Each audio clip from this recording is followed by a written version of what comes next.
exclusivité. Nous n'avions pas créé l'affaire Boukangalonzo. Nous l'avions trouvée.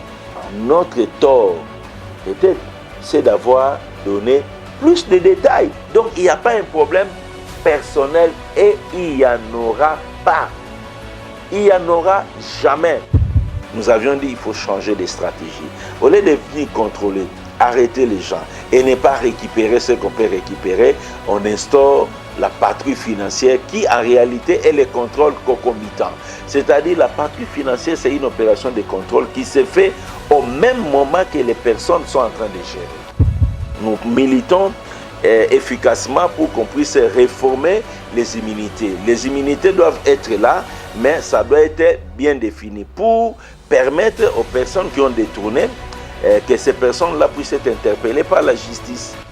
Il y a eu débâcle. Boukangalonzo, c'est une débâcle. Ça, c'est indiscutable. C'est un fiasco, c'est un échec.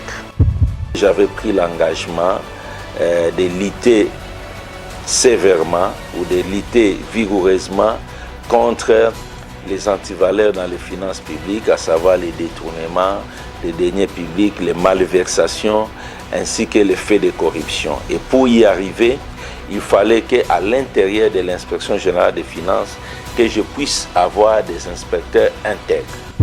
Vous avez appris d'ailleurs, quand nous avions contrôlé les fonds Covid, le ministre de la Santé était passé pour reverser les reliquats qu'il détenait par devers lui. Si nous n'avions pas contrôlé, il n'allait pas reverser.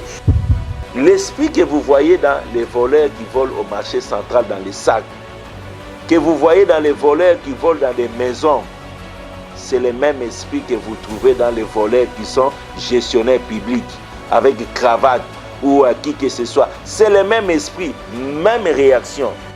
Cette plainte, moi je considère que c'est du théâtre. Si vous n'avez pas le temps de suivre le théâtre parce que vous n'en avez pas, vous pouvez lire cette plainte. C'est vraiment du théâtre. On ne peut pas poursuivre un inspecteur pour avoir fait le travail et pour avoir dit qu'il y a des détournements.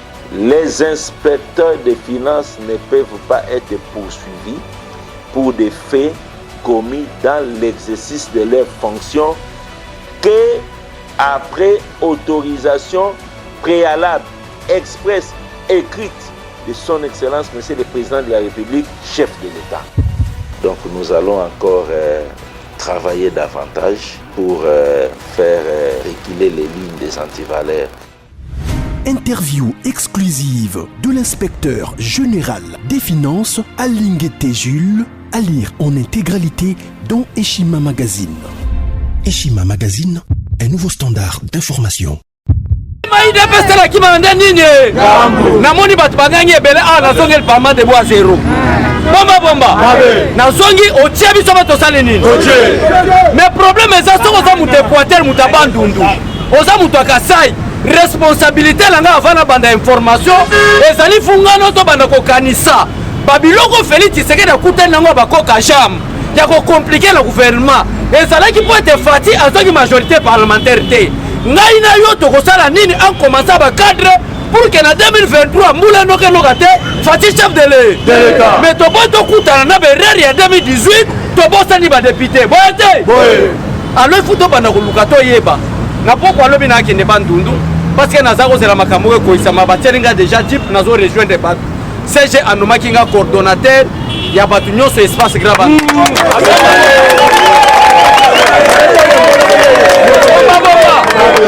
c'est nommé officiellement par le secrétaire général. Tu ne peux pas aller à Bandundu sans que moi j'autorise. Vous voyez? Donc obligatoire Nazaro c'est la local la biso peto so luka lobby to pouiller Nazaro c'est abattu la biso mutuka lobby bo mona ngate mais retour. Donc continue l'information. IDPS viva. Viva. Bomba. Na moni ndeko beta bongo. IDPS c'est la biso batabandu. Soko sali erreur. Baluba ba obotola.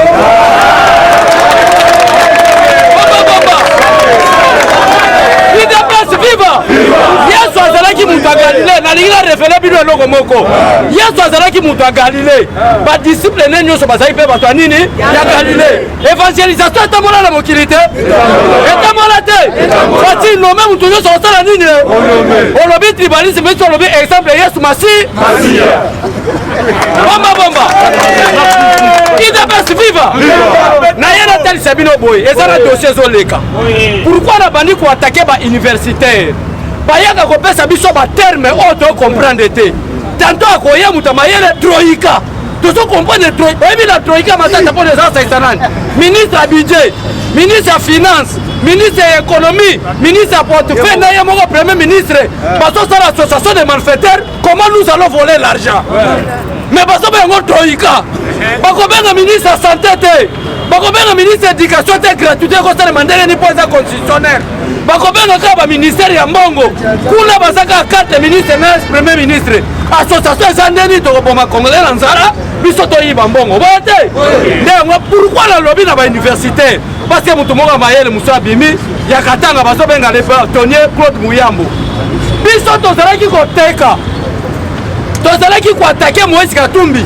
ke azali hébreu mais yele moto ayebisi biso ke Moïse Katumbi andeora kozala hébreu mama na ye aza zambienne moto aza koloba Claude Muyambo oyo ezali batonnier mpona kotalisa peuple congolais sans Félix Tshisekedi Congo etekama bomba sans Fati Congo ekenda melenga na yo fimbu tongo midi pokwa bomba biso ere totanga kelasi bayebisa biso komeka kosala droit te mpo soki ekoki kosala droit kuna kokutana procureur azopesa cour ekozala difficile okorompre ye mais lelo mutu lokola batonnier Muyambo oyo ayebisi biso na bemission baimage eza ke Moïse Katumbi nde mutu nalukela ye identité alia nini yango po ekotalisa biso ke Moïse Katumbi aza ndeko na biso bomba ezali nde corruption moyibi muna ndela oyebisaki bino ke français aza mayele te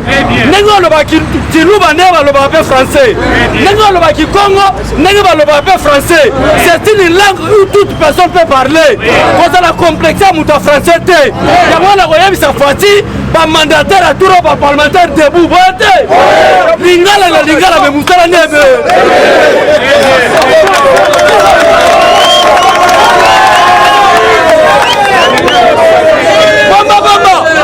bomba est-ce que mende aza wana bafrançais mabe français kito mais iso bamuna kokuta muna mutu abongo okomisa ministre akoyiba to akoyiba te yango wana bamandataire esengeli baparlementaire de lingala ebe français mu me mosala eleki ebe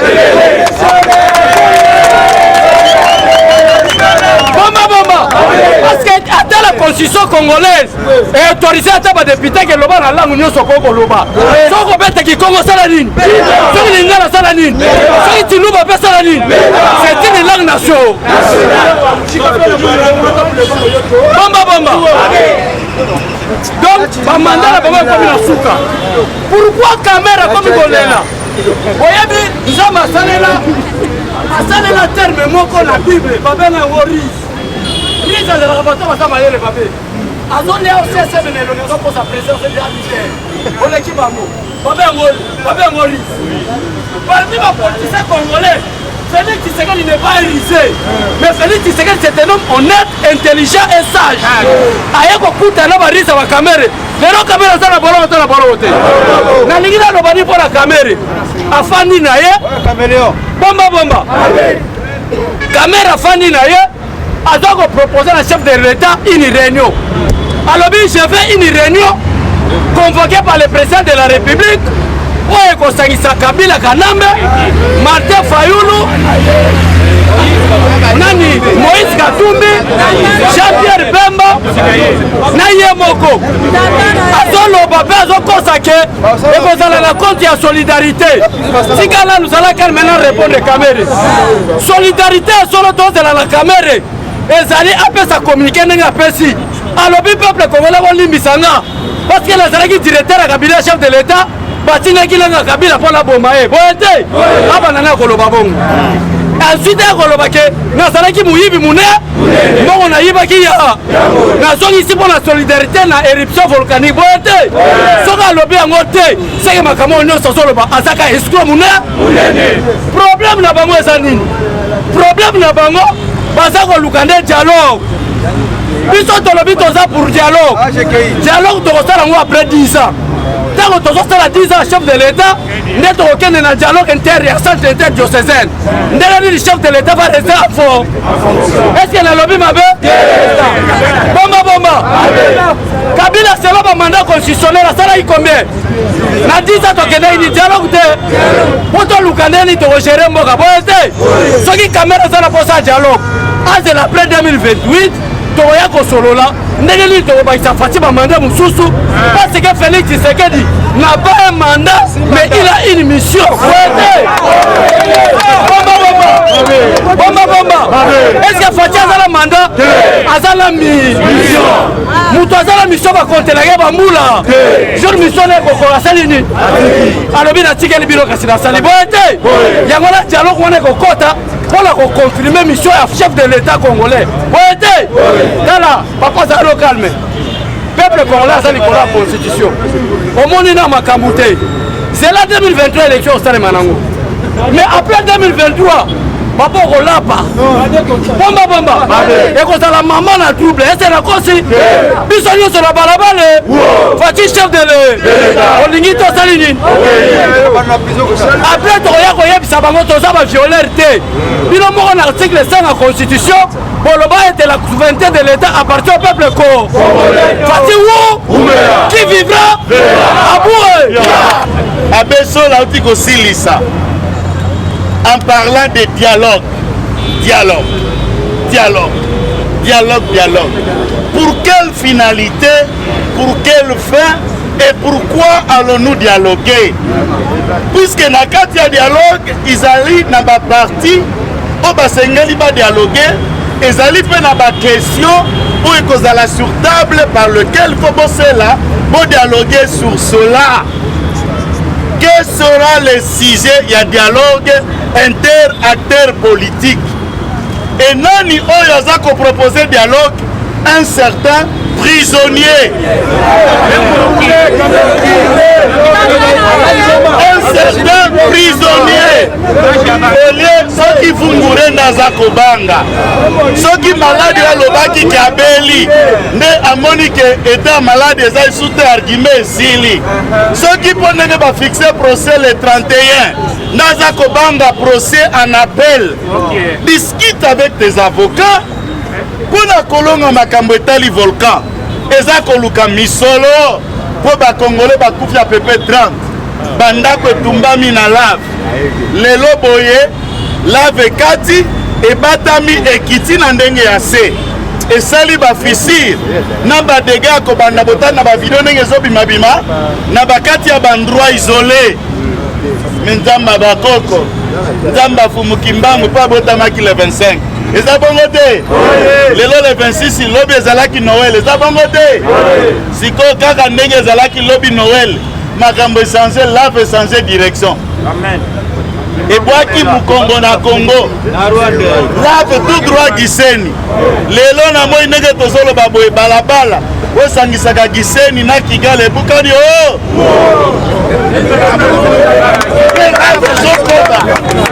on a zoloba les formalités vous suivez mais la maison kokota Kagame sengi appel na Uganda pour kimisa population le bakende na Uganda nzokande bakoko balbi Fati koyanola Kagame te biso moko bakoko tokokota na volcan biso moko bakoko tokende pa ya Kagame tokosilana na ye Samba Congo monda lave to prier pendant lave o bandela séisme banda na ngambo yote na ngambo kuna ibalola en désordre bibalela en désordre wana ezali silence ya Fati mais réponse ya bakoko réponse ya mabele batokisi moto abikende kuna sikoyo yo tato oyo na 57 millions ya bana mboka olio vanda kimia o proposé Mais nalingi na attirer attention à base. Chaque fois toyebi que tata oyo azalaki pion ya commandant Ipo na kati ya présidence. Et ye moko nde azalaki pe corona na kati ya présidence. Ere balongola ye corona esala nini? Batu pe batika koku toye ko comprendre que corona yango komare Vital Kamerhe. Sima na yango ye alobi dialogue. Api atundu oyo azali na SNEL. Kombo ezalaka Alain Api Atundu Liongo. Na Api kombo na je précise bien. Tous ces nos trois prénoms, Alain, Api, André, Atundu Liongo. Le kombo na ye. Nyoso wana te ya mongala ya solo. Aza na ye mongala ya kokoko. Meza ba kombo na ye. Aza Rwandais te. Il a proposé dialogue. Il y a Boloko proposé dialogue. Martin Madidi, oza député à Lukunga, a proposé dialogue. Entre-temps, toyebi que dialogue, ezalaka kalikili ya bato bazwaki ba poste te. Bavandi, baoluka ndenge ni tokosola po bango pe basa nini bakota. Yo na Boloko, bato ya INC bazala gouvernement ba ministre. FCC oye boyaki kokota na union sacrée boza na opposition. FCC o bandimaki kokota na union sacrée boza ba ministre. On va dialoguer avec qui? Et sujet à dialogue ya biso na bino kozala fondé sur quoi? Pour faire avancer la République na nini? Na question etali STP etali catastrophe ya montagne to ya Nirangongo. On a un gouvernement à Samalukonde. Le gouvernement doit faire ce qui est des droits et des moyens en tant que gouvernement de la République pour résoudre les problèmes de la catastrophe naturelle. Est-ce que pour que le problème de la catastrophe naturelle soit résolu, on a besoin de Mbemba, on a besoin de petit-fils de Mindele, Misusoyo, Moko Tebele, Muyambo, Katumbi, Kisula. Papa Kyungu le disait, je me souviens dans un meeting en pleine poste de Lumbashi, il dit à l'obi na sala ki le londoto en Swahili nazoleta nazomona ngulu nazomona kitokatoka iki nazomona bazo kubundisanga na pongi wana za kosala lizo ya Katumbi Kisula na Jean-Claude Muyamba. De toutes les façons baza na ba mama na bango qui se disent entre parenthèses ba congolaises. C'est vrai. C'est que ngai na kolobawa Noël Tsani na bato bavandi na parlement de Banoko na bino. Eza bongo te. Boza bana kazi po batata na bino toyebi bango te. Peut-être na loba peut-être pour sur étate. Maman na bino mbala mususu nde bakotoy. Bongo mwana kazi. Tango sola na Banoko. Tango répondre noko. Tango sola na Banoko. Il faut ça la maïga. Po ba koza mwana kazi ya boto. Babenga batwana.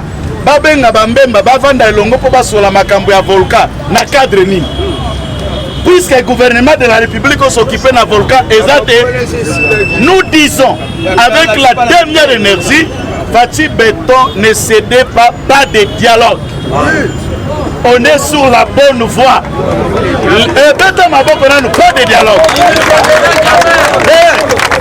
Dialogue exacté aux autres de la gouvernement et ça là la moussa les autres salles état de siège et s'appliquer et ça la moussa les autres salles catastrophe oyeye elingi koloba que Fachi aza confronté na gestion na ye na biloko mineno babengaka na français ba imprévu.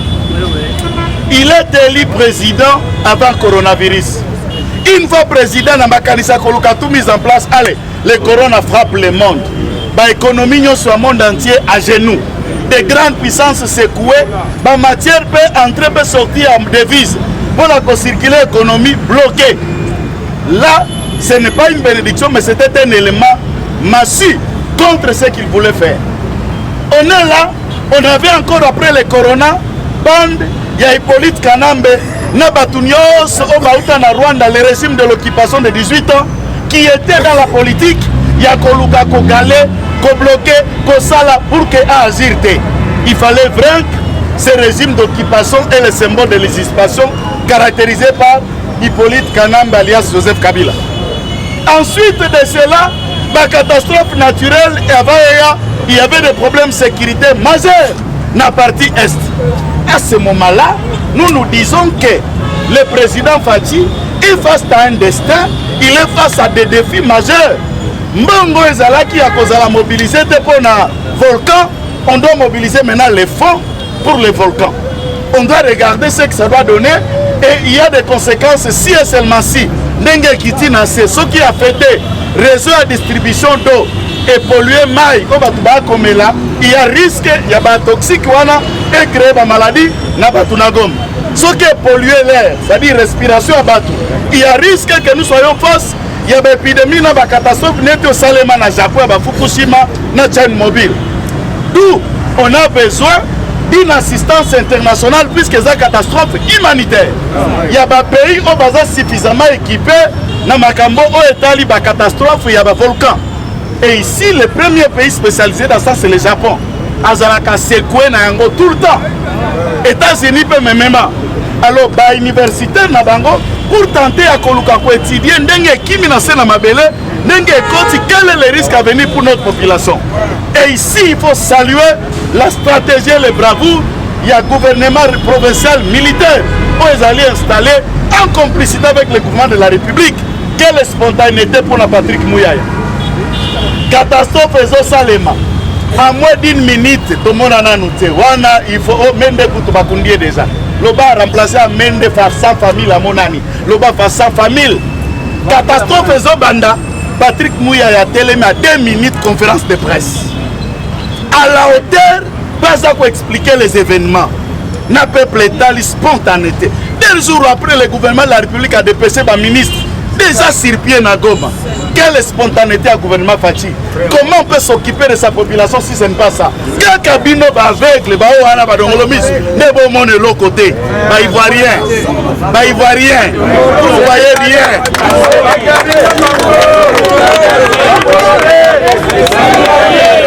Spontanéité à blague à Kiti, va résoudre, on commence à regarder. Oh mamzouebe, bino besoin soutenir le FADC.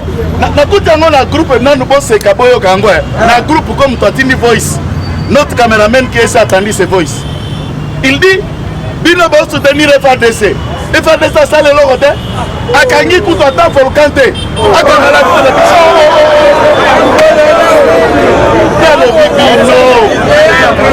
FADC akanga volcan akobandela wapi. Akobandela wapi. Attends les États-Unis, attends la Chine, attends l'Europe. Technologie okoki kokanga lave ezate. Ezate. Aokende kanga lave, okanga volcan, ekota nirixo etombokate ekobanda wapi.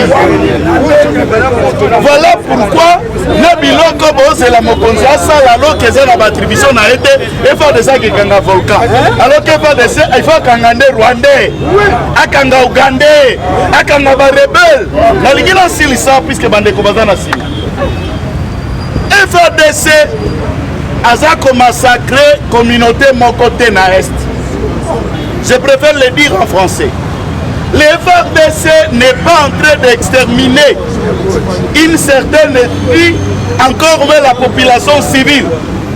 Depuis l'état d'urgence, il n'y a pas une population civile qui a été tuée par l'armée, ni par balle, par advertence, ni par quel mécanisme que ce soit. Le FARDC est en guerre contre les rebelles. Des individus qui ont pris les armes pour mettre à mal la sécurité et l'autorité de l'État dans la partie Est. Oui. Et les FARDC à Kobundana Banguna. Si tu es congolais ou étranger, dès lors aussi Mandou qui contre un gouvernement en place, ton nom, tu es un rebelle. Et les FARDC est en train de se battre avec des rebelles. Si vous estimez que ces rebelles-là, ne Banyamulenge, donc nous venons de comprendre ici que les Banyamulenge ont pris les armes contre l'État congolais.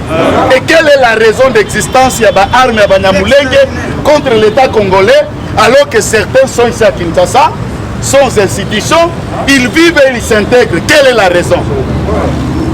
Tant que vous avez la marche aux États-Unis, dans le monde entier, on vous extermine. On n'a pas tué la population civile. Encore moins les Maïmaï n'ont pas tiré sur la population civile. Les Maïmaï aux côtés des FARDC, rebelles. Et nous voulons dire aux FARDC, pas de négociation avec les rebelles. Traquez-les jusqu'au dernier retranchement. Sans pitié, pas de pardon, non rebelles. La population civile, on n'a rien à faire et on n'a tué personne. Arrêtez de faire cette machination. On n'a pas quoi de l'eau de ceux qui ont fatigué.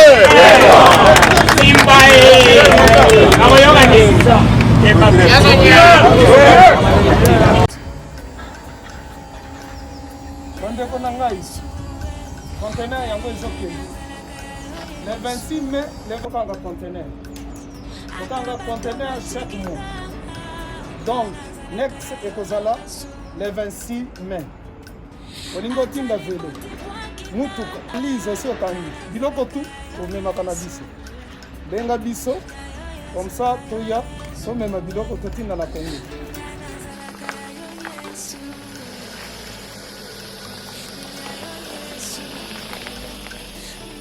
Bandeko kari yango oyo touti kozongo ezokende Kinshasa. Oza na mutuka pesa biso ezokende. Merci. Le 26 mai, mosusu ekwende. Il y a 2021 otoza nango. Donc tosalaka chaque mois. Oza besoin na carton benga biso. Biso monene yango. Moyenne yango oyo. Boko moyenne. Yango oyo. Na carton na biso ya moke. Dans 3 dimensions. Onyo solingo tinda benga biso tozozwa ba vélo tozozwa ba valise mituka tozozwa donc eloko tout tozomema na Kinshasa. Merci beaucoup.